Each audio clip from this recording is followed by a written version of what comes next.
I'd like to ask a few questions that I don't think got fully clarified yesterday. One of them I just mentioned to you.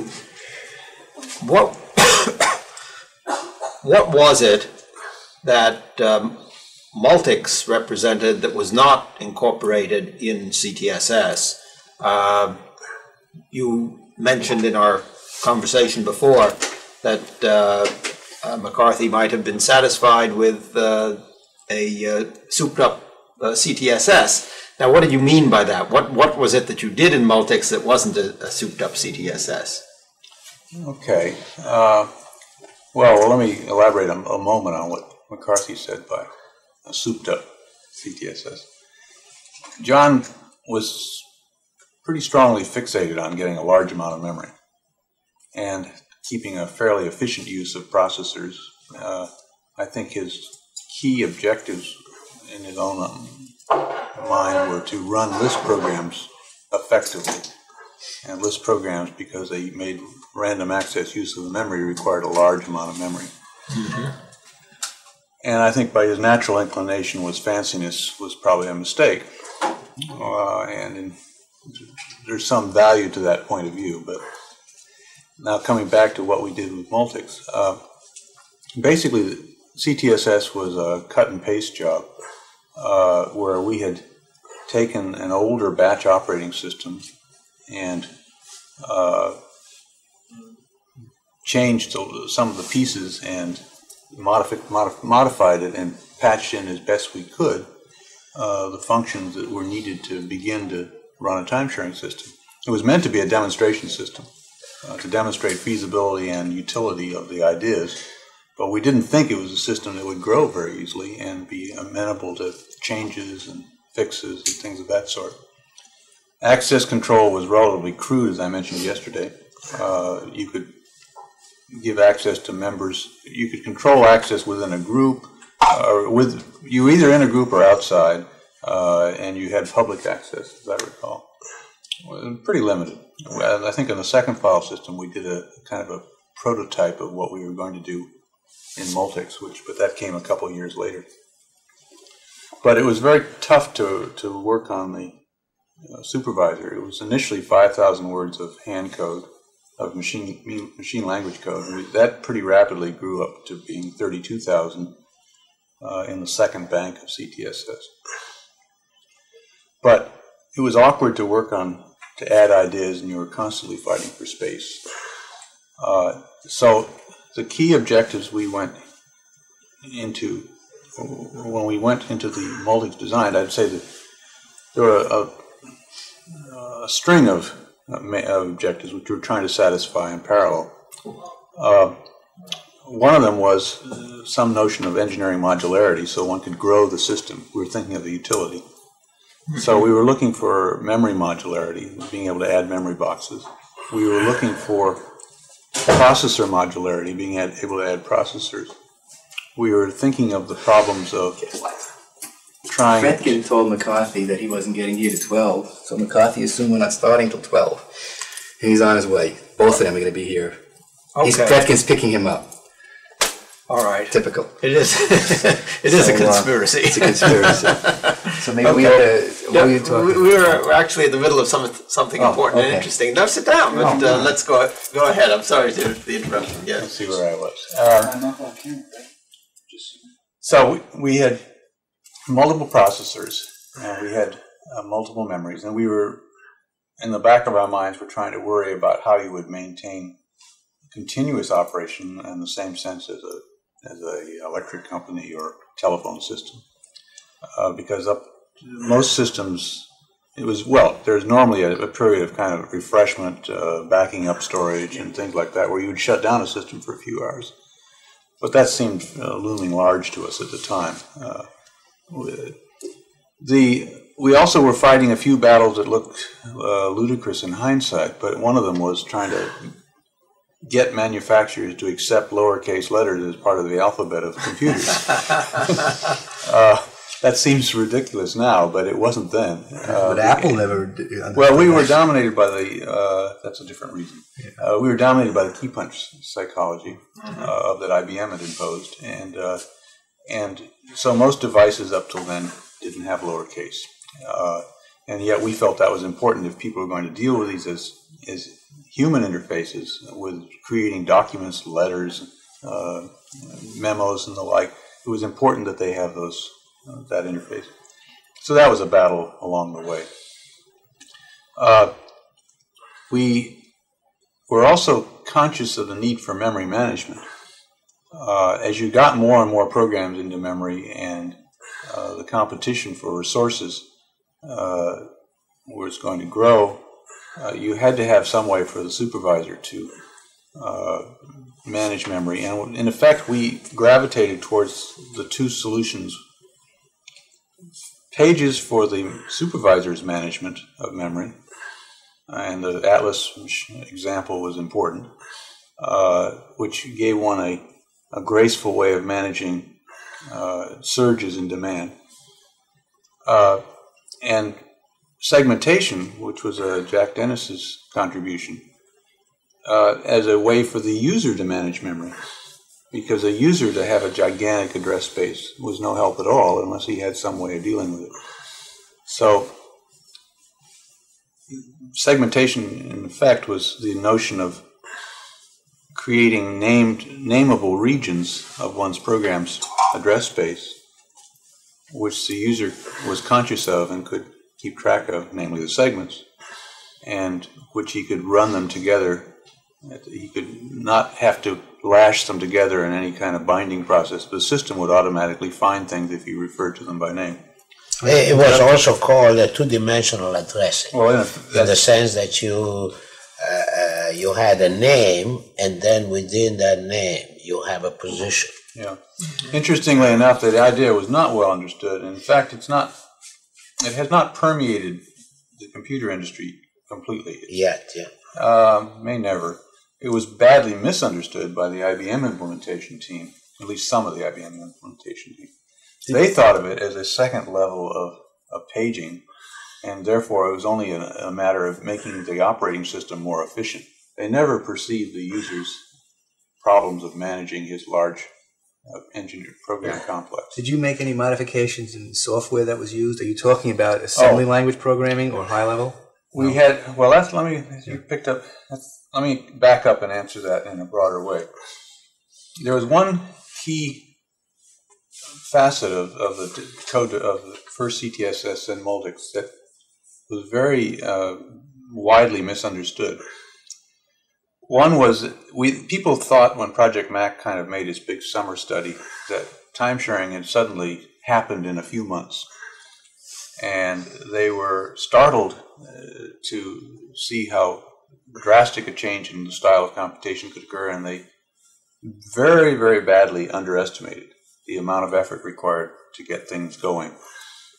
What they didn't recognize was that we had started with a working system that had been developed over several years, namely the Fortran FAP monitor system, and we had merely, in some ways, had only reconstituted it, and we had lots of software that had been developed over several years. The whole Lisp system that McCarthy used was a several-year-old project. And all of those projects had the property that what we were looking at when we worked with the pieces were the residuals of the successful residuals, and we never saw the failures. Mm-hmm. When we started Multics, because we'd made enough drastic architectural changes, segmentation, paging, right at the core of the system organization, we basically were forced ourselves to abandon every tool that we had. We did not even have an assembler program because the modifications had been so severe. And we did, in fact, attempt initially to try to adapt and revamp the tools for the 635 computing. Mm-hmm. And we in a few months realized that it was nearly hopeless to revamp them. The changes were too deep. Mm-hmm. So as a result, we had to start and build every piece of software from scratch. I may add that we also had to debug the hardware in place. Well, that's another. Because it was the first model. Yes. So. Yeah, GE was in over their head a little bit. They were trying to build a system systems bigger than they were used to building, and they were not that experienced as manufacturers of big hardware. And so we had some real reliability problems that were just excruciatingly difficult. We spent a lot of effort having to put in all kinds of precautions in the software which were anticipating hardware malfunction, which cost us a lot of time. But the result was that we had to build up assemblers, the languages, Fortran. We were trying to we made a decision early in the game to use PL1 as an implementation language, which is a fairly heavy-handed language, which in fact itself wasn't settled down yet. So we made the classic mistake of combining two development efforts. Mm-hmm. Did you revamp PL1 much to be an interactive type of language? It took 4 years to get a usable compiler that was of the quality we expected. And so that we paid a very high price for that. This is all, it's pretty thoroughly documented in our papers and the like, but in hindsight, we shouldn't have gone that ambitious a route. I would say that the thing didn't work according to plan either, because some of the language development was supposed to be subcontracted. Yeah, well, there was this kind of wishful contract with the Digitech, as I recall. And that didn't work. They weren't coming out. These people, there's this wizard theory of software where you give the project to wizards and somehow they make things happen. Well, sometimes wizards don't come through. Yeah. That's exactly what happened. So that fell back on us. There was also the problem of three groups working together, working at different locations. And while certainly having three groups in terms of manpower helped, the problem of coordination were very, very difficult. And one point that should be remembered is that the project really could not have been done unless we had a time-sharing system to start with. Mm-hmm. Because CTSS was very heavily used in the development of multis, both for programming and for just general communication. All the programs were stored in CTSS, so anybody in the three group could get at them from their location. So where were the three groups? Well, at MIT, Bell Telephone Laboratories in Murray Hill, and the General Electric was somewhat split between next door in Technology Square, in the next building, and in Phoenix. At the time, it was actually the initial period, it was in the same building. Oh, yeah, it was in the same building. So you set up a network immediately, no? Oh, well, I mean... Telephone lines. Telephone lines. No, there were a few other side issues, like Xerox technology had just begun to flourish at the same period, and some of the early memos, a year or two before, people were still using wet copiers and all kinds of kludgy copy machines, and the Xerox technology just about came in was so much superior that it kind of walked over all the others. Did you use the Xerox facsimile machines, 64? That was an early spin-off of the... I don't remember the model numbers. No, was it a facsimile Xerox? No, communication lines. I'm just talking about ordinary officing. Ordinary officing. The point of this is that in the days when 6 carbons was the maximum you could get out of a memo, and it was a chore to type that way, there's a tendency... a tendency to circulate memos serially for reading. And when you're trying to fan out technical specs for reading by a group of people before a meeting about it, being able to run off 10 copies and let everyone read in parallel and come in the next morning and talk about it was an incredible amplification and acceleration of the effort. So the Xerox technology happened to be a very powerful use. We tried facsimile a few times to communicate documents back and forth to Murray Hill, but the facsimile technology was pretty bad in those days. They used analog modems and noise problems, and it just didn't work very well. And we ended up using the shuttle service to Newark, so that people would come up and go back and forth between Murray Hill and here. some point, Bell Labs dropped out of the project, didn't they? Well, that was relatively late. I mean, they stayed in 3/4 of the race. Yes. And they dropped out the last lap. Let me make a comment before we get into that. Yeah. That one of the problems was that while the three groups all wanted to work on the same project, they really had somewhat different objectives that had to do with the institution. We were primarily interested in understanding the time-sharing system and developing the technology. It's a research organization. Of course, we also had, simply because of the economics of the situation, to get the system working and try it on the community. So on the surface, we were developing a system for use. Bell Laboratories said the emphasis was a heck of a lot more on getting a system for the Bell Laboratories on a schedule, you see. Yeah. And of course, General Electric was after the commercial application. And while we really, in a sense, had the same objective, the motivation was somewhat different, and there was some problem. And the reason why Bell Laboratory dropped out essentially was because the schedule that there was originally predicted or assumed or whatever was not met enough, so that Bell Laboratory, at least the management, decided they couldn't wait any longer. Yeah. And that the research part, in which they were also interested, had been essentially completed. So they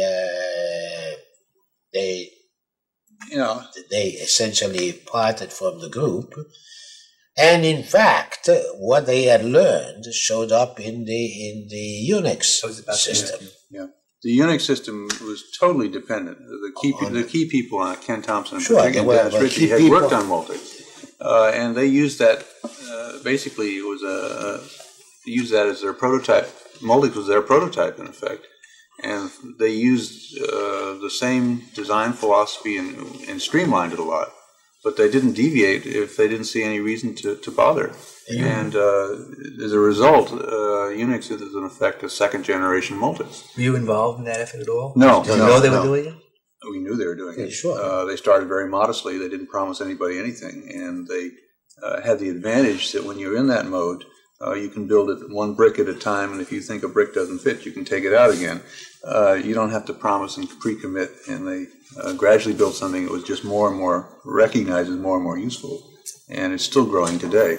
And what about but they're having to add in all the ideas that they left out, the first, because as they're approaching the same functionality issues that Multics had. But one of the things that they left out from the beginning intentionally was protection mechanism. Yeah, and they left out paging.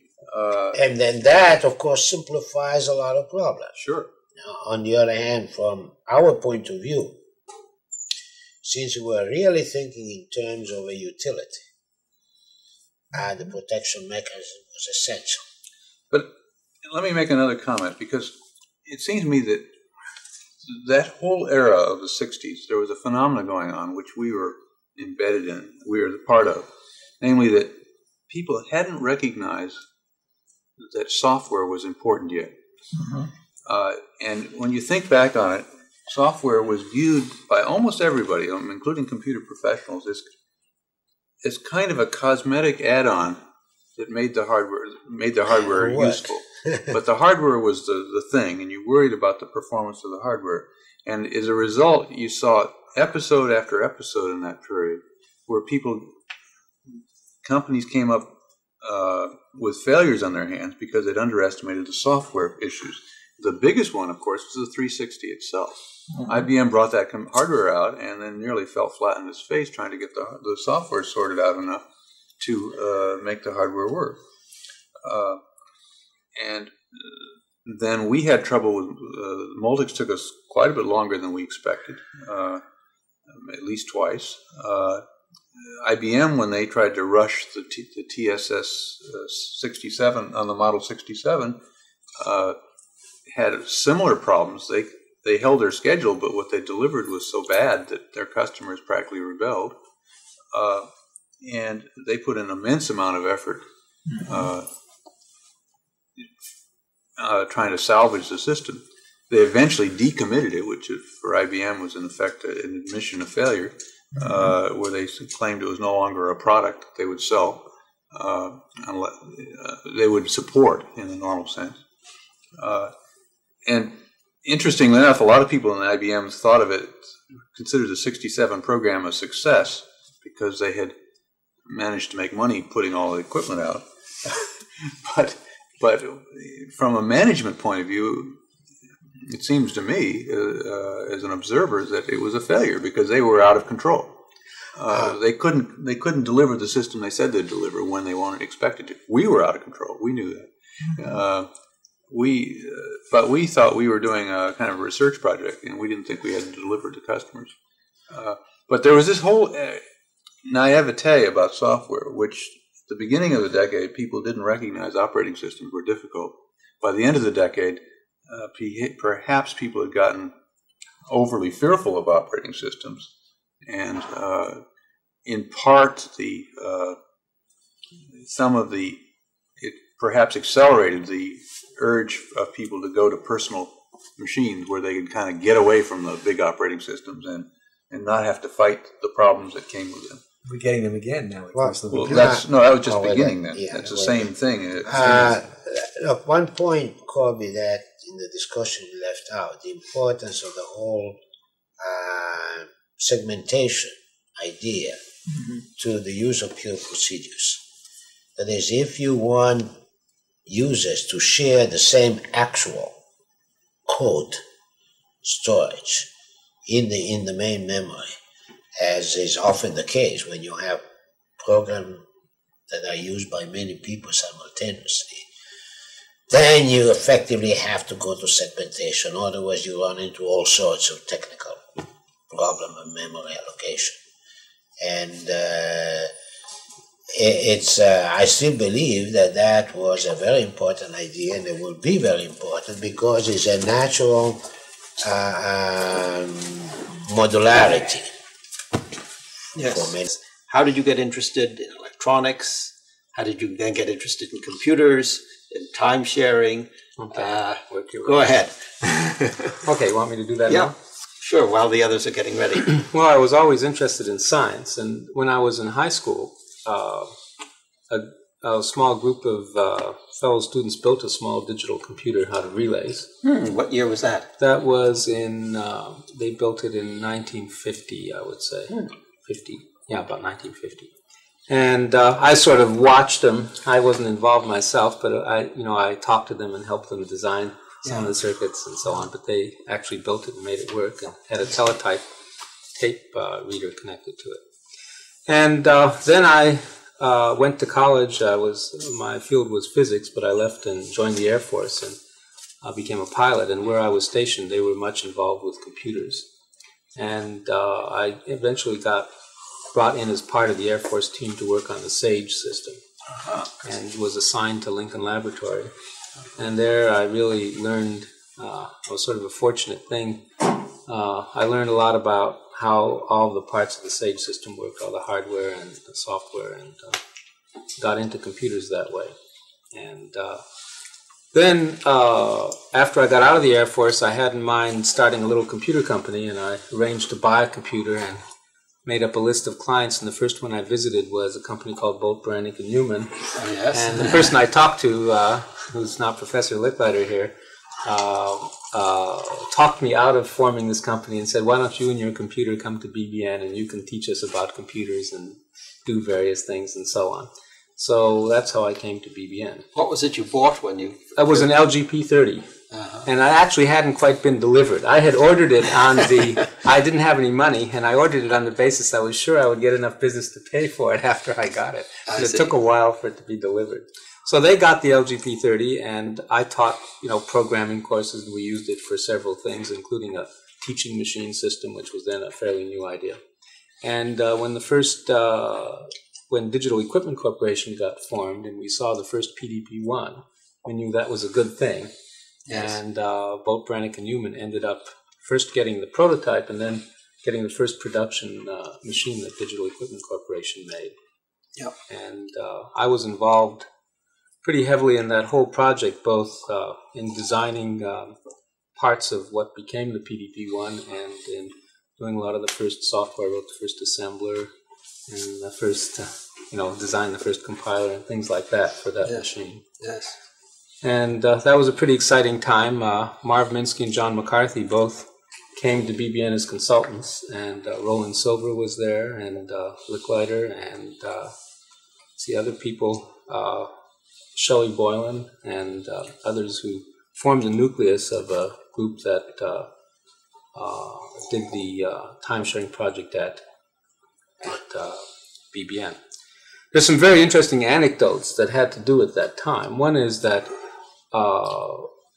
when we knew that, one thing I always thought was funny, we knew that we wanted to do time sharing, and to do this we needed certain special equipment made by Digital Equipment Corporation. Mm-hmm. We were trying to pester them into building this for us, and they kept hemming and hawing. And there was a talk here at MIT in Building 38, and Ben Gurley from Digital Equipment Corporation was there, and John McCarthy and I were there.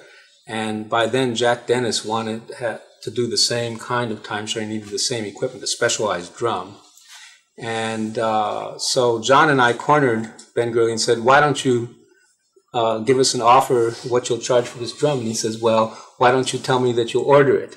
We said, well, we would tell you we would order it if you would tell us that you would build it. And he said, well, I would tell you, we'd build it if you would tell us that you'd order it for real. So we said, well, what does that mean? He says, I need a purchase order. And we were so anxious to get this to happen that we said to him, wait right there. Okay. And I went to the phone and called Licklider, who was my boss, and said, I have to have a purchase order right now, in 15 minutes for a drum. It's going to be about $75,000. And John ran down the hall to Professor, who was head of RLE then? Bill? No.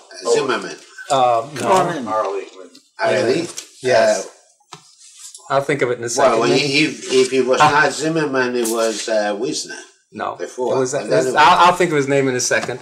And what happened is that we got these two purchase order numbers, confronted him, and he said, okay, I will, go and give you the price tomorrow and so on.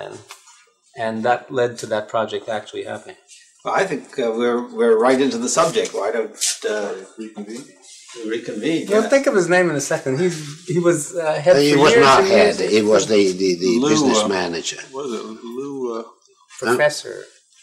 Was Davenport at that time? No, it couldn't have been. This is when the AI lab was part of RLE, right? Yeah. The physics. No, it was associate head. Yes. Now wait, this is an electrical engineering professor. No, it was.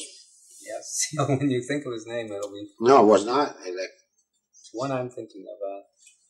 Oh well, we'll think of it in a minute. Yeah. Who was the head 5 years ago? Or was 10 years ago, maybe. Time flies. Oh, well, that's a lot more than 10 years. Well, Zimmerman was 10 years ago. Zimmerman for a minute. Zimmerman is the one that followed Jerry Wisner. Hardy was the... Hardy? Professor Zimmerman? No, Hardy. Maybe it was Zimmerman. No, Hardy. Was not Ralph Sayer. Maybe it was Zimmerman. It must have been Zimmerman, because at that time Zimmerman was director. Harvey was the associate director. John will remember. Yeah, in a minute. He must have been Zimmerman, but probably the person that actually signed was Ralph Sayer. Well, you got started already on the beginnings of time sharing at BBN, but you started with a statement. You knew you wanted to build a time sharing system. Yeah. Now, how did I know that? That's jumping ahead. I can tell you exactly how I know that. All right. Many of us who are interested in doing advanced things with computers felt that the big problem was we didn't have enough memory. And in those days, to get enough memory on a machine might have cost $5 million for one machine. And we knew we wanted one person to be able to use the machine. And one day, John McCarthy came to me and described how you should put several terminals on a computer, have a large memory, and in essence, he described time sharing to me as a whole idea, just a complete idea. And he described it in a way that is in some sense better than it was ever done. Namely that there should be a large enough memory so that all of the working sets of everyone should be in that memory. And the advantage of this is everyone would have access to the machine online, and when someone needed a large memory, it would be there. And this was sort of an economic point, because we couldn't justify one person having $5 or $10 million worth of computers for himself. And so that idea seemed like the right thing, and the only problem was we never could find anyone to put up the many millions of dollars in those days. It seemed like a sum that was unattainable. And what happened is one day Licklider came around and said the NIH has some money that they're willing to spend on computers. And I had this, there was one other point. Could you say what NIH is? The National Institutes of Health. One other point was, while this idea seemed obviously right to me, there were some other people to whom this idea seemed wrong. They said, if you have more than one person on a computer at the same time, no matter what you do, they'll interfere and it won't work. Or some people thought it was just... They said it to me. I just, I don't remember. But also, some people thought it was inherently wrong and shouldn't be done. Wes Clark is an example. I think Wes Clark. And that Wes foresaw the personal computer, which is the coming thing. And in some sense, he was right. It's just that he maybe thought it would happen 15 years sooner than it did. Yeah, I remember Wes at a meeting turning to me, and time sharing was mentioned, and says, "There isn't enough to share." That was his idea. Well, he was right, but they had to all be rich. Is the only but his generally his idea, he was the father of TX2, his idea that TX2 was barely enough to do the sort of thing that ought to be done. And this is, for instance, why Ivan Sutherland worked on TX2 in his thesis. And they also used the source of the subsequent Link computer, which is a personal, one of the first personal computers. Oh, yeah. Well, what I did is I came up with one idea which had a very funny twist to it, which is was pretty much I had the idea that we would put a drum on this PDP-1 and swap the users in and out so that only one would be in the random access memory at a time. And I thought of this as building a system that pretended that it did time sharing, because the time sharing I thought of was the kind that John had told me about, where you had a large memory. And what we did is we built such a system at BBN, and one was built at MIT, both on the PDP-1, and it worked as we thought it would. And what's funny, always struck me as funny, is that what I anticipated would happen is the world would see this and say, yes, this is a good idea. Let's get a large memory machine together and do it the way that McCarthy had originally suggested. But that never happened. Instead, people modified the idea of swapping and so on. Your drum idea had one, what turned out to be difficult technical idea. Namely, you had a key notion of reading on the fly, reading on the rise time of the pulse, and writing in the same place. Right. Writing somewhere else in the drum at the same time. Yeah. You read from one and wrote in another field. Okay. Yeah. Reading in on a synchronized track somewhere else, so you didn't precess on the drum, nor lose a whole revolution of latency. So that turned out to be hard, because when other people tried to do it later on other machines, they kept having difficulty with that. It took matching a lot of numbers together to make it work right. But the point was that what turned out to be the sort of evolution was completely the opposite from what I thought it would be. What was? Well, I thought that what would happen is that having seen that this was a good idea, some money would come in to build a large memory machine. And that just never happened. And for years and years, there still were attempts in that direction, and it didn't happen. And instead, what people did is they said, well, let's do something like the swapping, but instead of having a highly specialized drum, they'd use a regular disc and swap off of the disc. And, and then they came up with better ideas for doing this, like, paging and things like that. Well, paging, in fact, even on the original Atlas machine, they had a very they were always overly optimistic about how much good it would do to have pages. They had far too few pages on the Atlas machine. Sorry, we've never identified the Atlas machine on these tapes. Oh, well, the Atlas machine was Kilburn in England. Not what year? What? Not what year? Approximately 62. It was the first machine to formally describe paging. Yeah. And although the implementation details were a little different than it was later used, it was the notion was clear enough, and it had Stan Gill came over to the United States and went around the country giving a lot of lectures describing it, and it had a very large impact on people because it was a fairly architecturally original machine, but it turned out that the implementation of that was so feeble in terms of the amount of physical memory they had. I think it was 32K words. 16?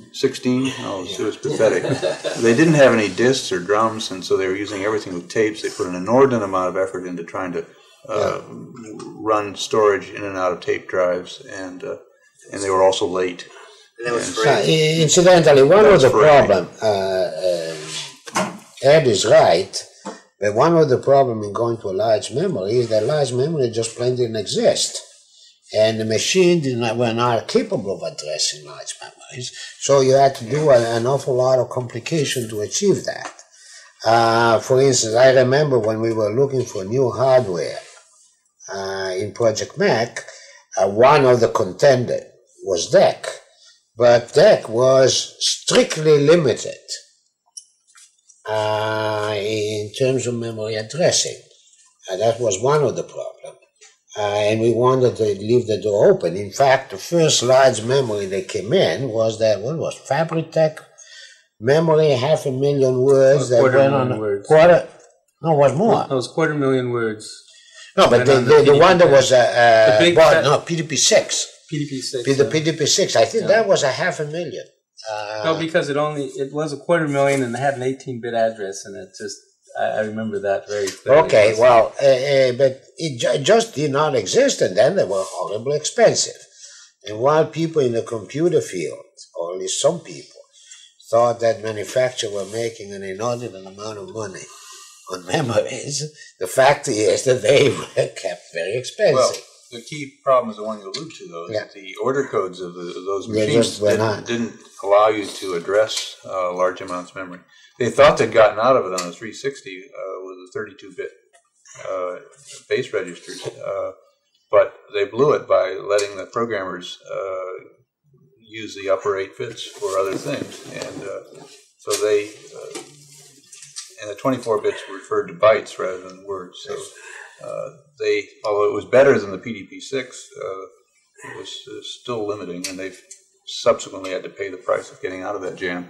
But the motivation for time sharing that Ed mentioned, that is having a large memory when somebody really needs it and utilize it all the rest of the time online, that was, I remember distinctly that was a major motivation for time sharing. And I think John and I mentioned that yesterday as a major motivation. But of course, what one meant by large memory was a variable thing. You know, as I remember that in those days, 250,000 words was a huge amount. Really. Well, when you think that you were jumping from a 32K to 250,000, it was a huge thing. And then, of course, now, good Lord, I mean, the student next fall, each one is going to have an HP machine with 4 megabytes, which is 1 million words of memory per student. It's just the world has changed, and it's very hard to think back at the memory limitations of 20 years ago. It's still a laboratory machine, though, not one they can take home to their dorm. Well, that's right, but still, would still be. It's kind of expensive, but that thing in a few years will be quite normal. Right. There's no question about it. While at that time we did not see that the fast decrease of memory costs at that time. Well, I think we did. I think because I even remember the curve of decreasing memory cost was really obvious back a long, long time ago. Again, I remember John coming to me one day and saying, I think that by, this time, remember he was saying there will be memory at $1 a word. And he was telling me how that was going to happen. And then we could still... But you could see that the cost curve has been very, very steady. Oh, yeah. And, much more so than people expect. Right. Yeah, but look, without large-scale integration. We don't know or care how it happened. Yeah, but it wasn't going to happen. That wasn't true, Bob. Namely, we bought for $110,000 a 2 million word core memory.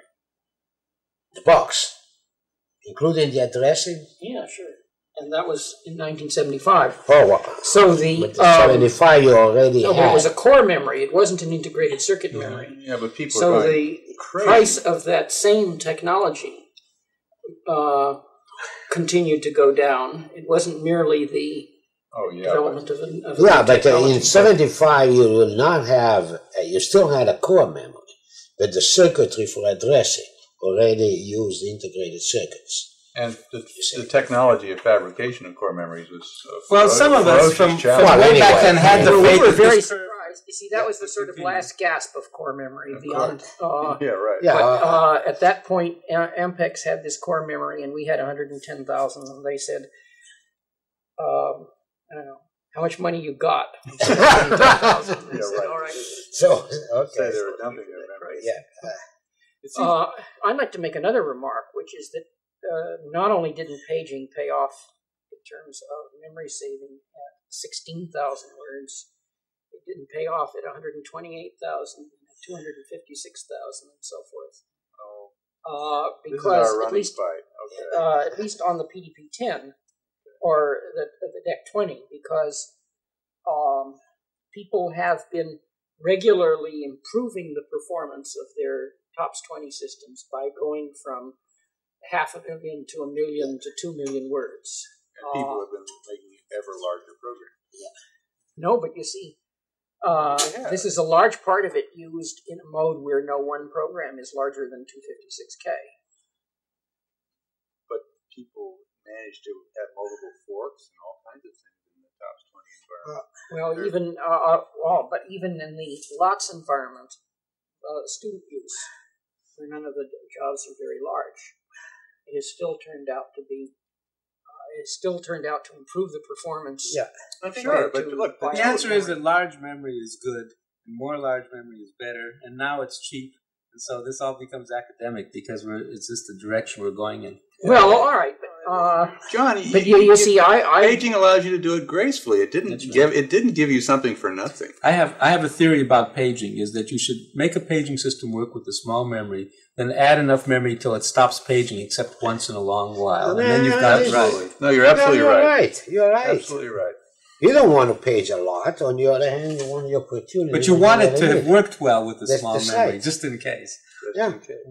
well, you you're see, right. the paging has additional costs, Yes. which people tend to leave out of paging increases the cost of switching from one job to another. Not significantly if it's engineered right. Well, I don't know. It doesn't. This It I- doesn't. Ed's got the point, namely that if you don't page, it doesn't cost you much. No, that's not true. What am I thinking about? Why are we worrying? I'm very reactionary in many respects. Can I come back to another theme? Caches. But you like big memory. You have to admit that. Before we leave this, you're having a very interesting debate, but I haven't quite placed it historically. Was this the issue between some of the different time-sharing systems, some of the different machines that were developed in this period? I think this came later in This some is later. senses. And it's an engineering issue. The user doesn't care whether it pages or not. He cares what the performance is. And that's John's point. He wants to see the But this was not the difference between the BBN machine and... Well, all of these CTSS. methods came about because of the fact that there wasn't a big enough memory. Yeah. And people wanted to have large programs and not worry. They wanted to That's- pretend like they had a big memory. That's Yeah. And all these methods. I mean, so from the point of view, we were trying to get a virtual machine that the user would believe in. That's right. A virtual machine has come to mean, unfortunately, sometimes an overly economized machine with too little memory on it, and then it has low performance. It seems to me, Let me put it in a somewhat different way. The memory management used to be done by the programmer. that when he needed more memory that was available in the machine, went through all sorts of input-output operation, all sorts of overlay to do it.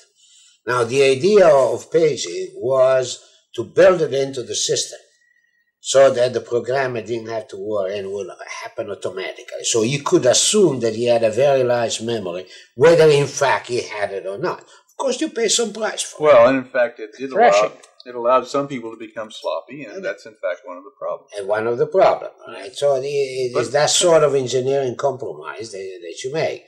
Obviously, to the specialist who has very large program and is very anxious to have the efficiency, that's maybe a nuisance. Compromise don't satisfy everybody. Can I switch to another topic, which I think seems to me, I'm sorry Licklider isn't here today, because it seems to me that there was a situation which Licklider played a major role in. Oh, yeah. Which was that, in some sense, the whole history of timesharing owes a great debt to Lick, because he used the leverage of going down to ARPA to do a tremendous amount of seeding of a large variety of efforts to do something with timesharing. I would suggest that Ed goes through the history of Licklider's role, because that was very, very crucial. From my own point of view, I have said many times, in his presence or not, that the thing that led me to start Project Mac was his contagious enthusiasm. This is a true fact. And I think that the whole history of how Licklider got into this is very important. Well, what I mean, we should certainly sit down with Lick when he gets back and maybe have a session just on that. So talk around that so we don't waste time. No, go ahead. I think it is very interesting because there are points that Lick himself would not want to say. Okay. What I remember is that Lick came to me one day and said that there was this possibility of his taking over an office in ARPA, but he was bargaining with them because this was an office that supported certain kinds of research, and a lot of that support went to the System Development Corporation. And he told him he would only take it over if he could have some freedom with the budget to do other things. And what he had in mind was funding research in areas like timesharing, where there wasn't really much funding. And so he went and did that. And, he was much an activist rather than, waiting for proposal to come in. He would come to MIT and he would try to get people enthusiastic about the idea. I could tell this story about what happened with SDC. It's a sort of interesting. Could I give one piece of background also that I think is crucial? Licklider's background is an experimental psychologist. And when he went to BBN, got interested in computers and got very much interested in the role of man-machine interaction. And he wrote a famous paper called Man-Machine Symbiosis. And that has become a classical.